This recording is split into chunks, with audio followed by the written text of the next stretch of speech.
I was very lucky to read your book at manuscript stage, and it had a huge impact on me. And I'm not an osteopath, so it's important to say this is a book that's accessible for anybody to read. It's beautifully written. And I was thinking this morning that I think most books sort of add incrementally to your knowledge, a bit like an author showing you a house that you know quite well and opening a few doors to a few rooms you haven't been into. And then every now and again a book comes along that actually shows you the whole house in a completely different light. And Jo, your book is that kind of book, and it's changed my perception on mental health, and I'm a psychotherapist, really quite radically. So it's the word groundbreaking is overused, but it genuinely is groundbreaking, I think. Thanks. So at the centre of the book lies your interest in the relationship between head trauma and mental health. Yes. So what I was going to ask you to begin with was where that interest came from, the experience in your life that it came from, and how did that lead to writing the book? Well, it came a long time ago, which has been quite helpful, I have to say, because I've had a few decades to think about it and work it out. And basically, it was my personal experience of having quite a lot of face trauma as a child, none of it emotional, just literally physical trauma to my face, and which sort of culminated in an operation when I was 10. And I never thought anything other than the sort of cosmetic bumpy nose and chipped teeth that I was left with. But when having qualified as an osteopath, I then went on to study to do osteopathy in the cranial field. And I found in the training session that untrained hands on my head made me depressed. I got very depressed after this course. And luckily I came across Carol, who's actually here, who's a very experienced cranial osteopath, and she treated me, and I immediately felt better. And I didn't quite understand the link. And then 3 years later, I embarked on the course again. I thought, well, I'm going to try again. And exactly the same thing happened. I got depressed after I realised that it was day 4. Day 4 was when I had a lot of untrained hands on my face. And after that course, I immediately called up Carol, went to Carol, and she treated me, and I got better. And so very, very early on in my career, I sort of realised there was a link between head trauma, leaving some sort of legacy, and that somehow what we did as cranial osteopaths relieved this depression. And then it's only over the decades that I've sort of found a language, fully understood it, and then realised, and of course I've watched my patients, I've been as interested in their mental health as their physical health, but very quietly. I haven't made a big thing about it because I didn't really know. It's taken a long time to sort of explore it, understand it, find a language for it. So I've done it very quietly, but it's been just on my mind for 30 years at the end of the day. Yeah. I mean, and that really shows in the book. You can tell that you've just had this passionate, urgent, necessary but quiet inquiry for a very long time. Yeah. And you mentioned depression, and it's interesting that right at the beginning and very early in the book, you make a really central point, which is that a symptom, which depression is a symptom, is not the same as a cause. Yeah. And this turns out to be really important to the whole book. I wondered if you could just say a little bit about what you mean by that. I mean, just with depression, for example, I know that you mentioned that it could be because of a recent personal loss, it could be a societal loss, the crisis in living standards at the moment, it could be a planetary situation, or it could be something tiny like a hormonal imbalance or a genetic sequencing. So there's all these different dimensions of causes. Yeah. So I wonder if you could say why you see this so central to make the difference, and how you built that very comprehensive model to help us locate the cause of a mental health problem. Well, I think I've always thought in dimensions. I started as a scientist. I never quite liked science. And then I ended up, studying for a PhD, but I just couldn't bear this sort of narrow way of looking at things, because I've always seen things dimensionally, but again, not quite understood how to formulate it in terms of what I did and as a living, as an osteopath, whatever. And I was very lucky. I found this group of osteopaths in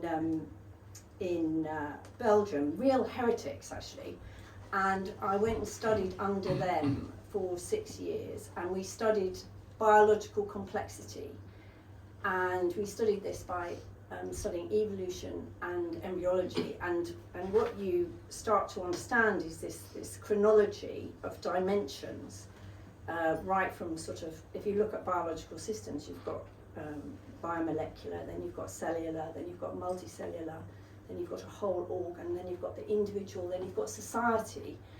And suddenly this model, first of all, put my brain and its housing in context, because there it was in the middle. I've actually got I don't know if Hugo's around, got the picture of the Russian dolls. Have we got the picture of the Russian dolls, Hugo? So suddenly I had a context to put my explanation of the brain and the housing of the brain being a cause of depression.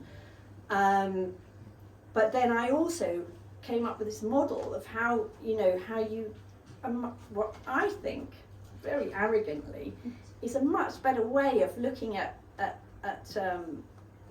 mental health actually in general, but mental health is about book, where you don't think about the label, like you said, depression, but you think about the dimension of origin of that depression, and it can come in at any one of those dimensions, and there will always be top-down effects and bottom-up effects.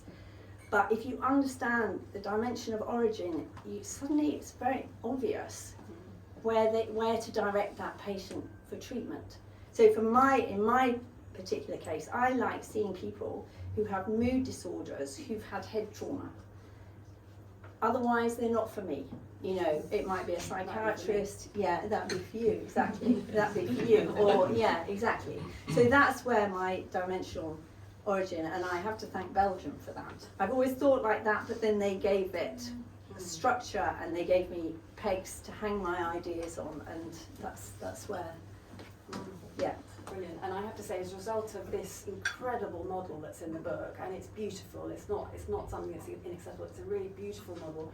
I now change the way I talk to patients when they first come to see me, to see whether I am the right person for them, or whether I need to be thinking about you. So it's had a big impact on my work.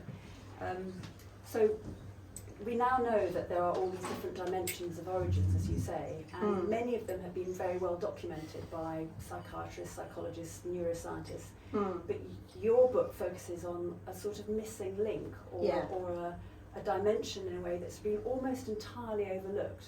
So Jo goes from this massive scale where she's basically talking about the entire universe to this one incredibly important specific thing, which is the dural membrane, which houses the brain inside the skull.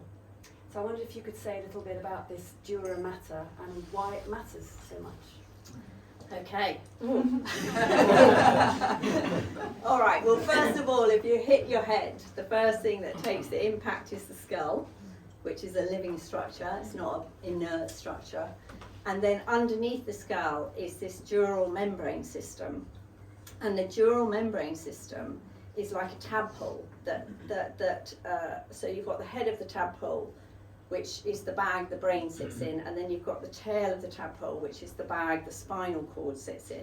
And it's this tadpole-shaped structure within your bone, your bony framework. And it has what we call tensegrity, and tensegrity is something that architects know about, some biologists know about it. It's where the structure is one whole structure, but it adapts its shape according to the forces that are placed upon it.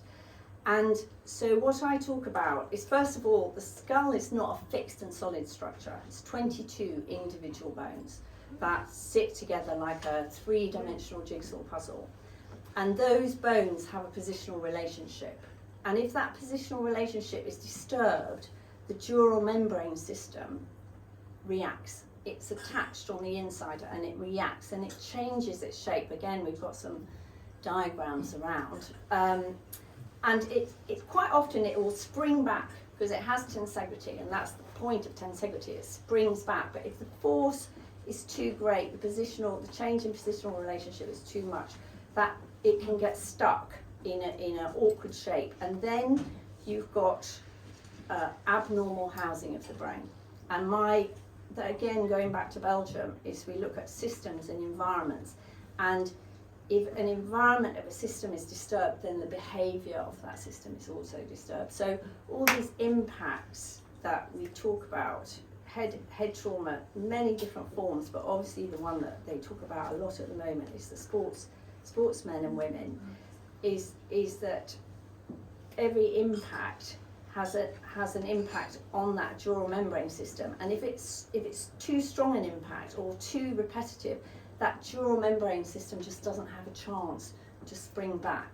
And that's where people like me come in, because we can feel that dural membrane system and we can react, we can work with that dural membrane system to help it to spring back and restore normal housing of the brain. Does everybody notice how Jo uses her hands to talk? which basically says it all. And this is the other really beautiful bit in the book, is how you talk about the way that you work through your hands, and a very lovely sense that you don't see yourself as an expert with a lot of knowledge that you're applying to a patient, but that you're almost like an artist, a musician, listening into through your hands, or sensing what sort of state this membrane is in. And very importantly, which I thought was really sort of eye-opening, you're sensing for how this membrane is already trying to adapt. Yes, and how already it's trying to spring back. how it's trying to spring back. And then your job through your hands is to cooperate with that. And you call that palpation. Palpation is about feeling what the dural membrane system is doing, and then you actually, through your contact, and you use fulcrums, which is your elbows, to interact with that membrane system. So as a patient, it feels very gentle. It feels like your hands aren't doing very much on the head, but actually I'm working really hard behind the scenes through my fulcrums, trying to get an interaction with that membrane system and get it to self-correct. And that's what it is. It's all about self-correction as opposed to me imposing a correction. And there's a huge equivalence there with how I work therapeutically, so that was just so lovely to see that in the book. Yeah. You were going to read a little bit from the book about that. Shall I find the page for you? Because we'd want. like to hear a bit. Page 56. I don't know if I've got my You got your glasses? Oh, no, I think I can see. If you're anything like me, you know this is by heart anyway. There we go. It's that bit in there, isn't it? Okay. Palpation, listening, learning, waiting. The practitioner has to learn to palpate or feel at a deep level. This can be compared to the art of listening to Mozart concerto, where one person, I think I might need someone's glasses. Let me see if I can, I don't know it by heart, it makes me forgetting. Where one person hears the music in the whole sense, while another person